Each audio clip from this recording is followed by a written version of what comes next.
कि मन, वीर्य और प्राण तीनों का एक कनेक्शन है, एक ही कनेक्शन है।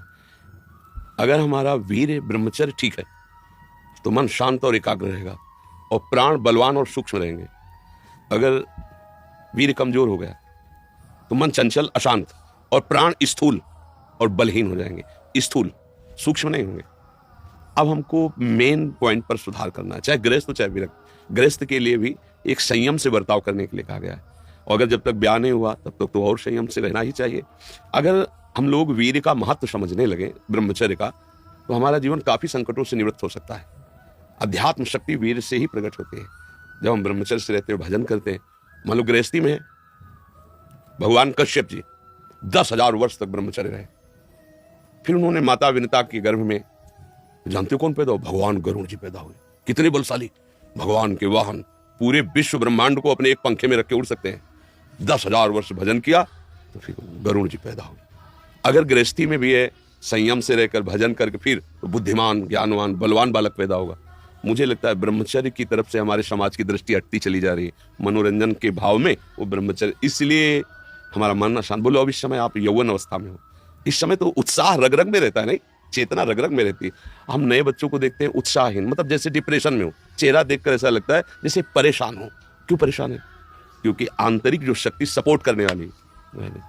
अब मन जिस विचार में फंसा देता है, बिना मतलब फंसाए, कोई भय नहीं, वो भय दे रहा है, कोई शोक का कारण नहीं, वो शोक दे रहा है, चिंता दे रहा है। किसी भी कार्य को करो, इतना संशय पैदा कर रहा है, पता नहीं काम सफल होगा कि नहीं सफल होगा, कहीं ऐसा तो नहीं हो जाएगा, कहीं ऐसा तो, वो अशांत रखता है। और जब ब्रह्मचर्य, ऐसा कैसे हो सकता है? बल है ना, अध्यात्म बल, शारीरिक बल की बात नहीं कहते, ऐसा कैसे हो सकता है? यदि एक बार ऐसा हुआ तो 1000 बार मैं प्रयास करूंगा और इस पर विजय। वो मतलब जिद्दी स्वभाव, एक निष्ठा, उसी से आती है, उसी से। ये जो संत महात्मा बड़े बड़े कष्टों को रौंद करके वो मेन पावर है। और हम लोग उससे, प्राण हमारे स्थूल हो गए, वासनात्मक, मन हमारा चंचल अशांत हो गया। क्यों? क्योंकि हमारा ब्रह्मचर्य ठीक नहीं है। अब उस पर किसी की दृष्टि नहीं जाती। अब ब्रह्मचर्य कैसे ठीक हो? हमारा संग ठीक नहीं, हमारा भोजन ठीक नहीं, हमारा दृश्य ठीक नहीं, हमारा श्रवण ठीक नहीं, गंदी बातें देखें, गंदी बातें सुने, गंदा विचार आए, गंदी क्रियाएं करें, फिर ब्रह्मचर्य कैसे रहा जा सकता है? अगर सुधार करो तो अभी बहुत बढ़िया समय है, कोई ज्यादा अवस्था तो हो नहीं गई। ब्रह्मचर्य का सुधार करो। हम सबसे कहते हैं व्यायाम करो, बिना शरीर को थकाए ब्रह्मचर्य को पचाया नहीं जा सकता। जैसे दंड बैठक, दौड़ भाग, व्यायाम किया, फिर आप भले गृहस्थ हो, फिर दिन भर कार्य करते रहो। 30 मिनट तो पूरे शरीर को ऐसा व्यायाम में रखो, पसीना पसीना हो जाए। अब 8-10 बजे तक सो रहे हैं तो व्यायाम कब करें? 4 बजे उठ के नहा धो करके घंटा आध घंटा दंड बैठक मारे, तो आप देखो आपका जीवन प्रकाशित होने लगे।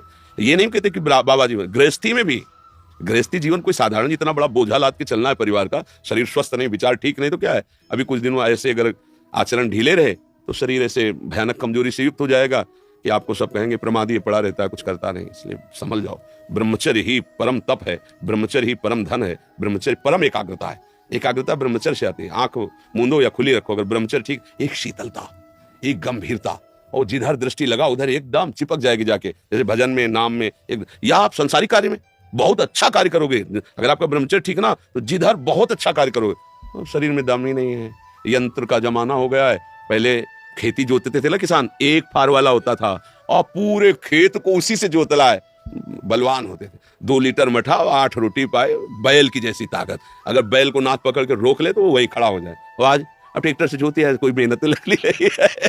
तो ये शरीर का हम लोग बहुत बुरी तरह से पतन कर रहे हैं। बड़ा कीमती शरीर है, हाँ, इसमें बहुत चेतना की आवश्यकता है। संसार में रहते हुए भगवान का, सत्य का मार्ग चयन करके हमें भगवत प्राप्ति करनी।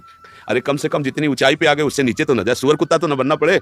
मनुष्य बन गए हैं तो ऊंचे चढ़े कि नीचे गिरे, पर यह ध्यान नहीं रहता। हम काम करने लगते हैं वही जहां नीचे गिरना है। अब दूसरे जीवों का मांस खाना, शराब पीना, जुआ खेलना, बेविचार, ये कहां ले जाएगा? एकदम नष्ट कर देगा। तो जवान बच्चे हो, सावधान रहो, खान पान ठीक रखो, सावधानी पूर्वक चलो, ठीक है।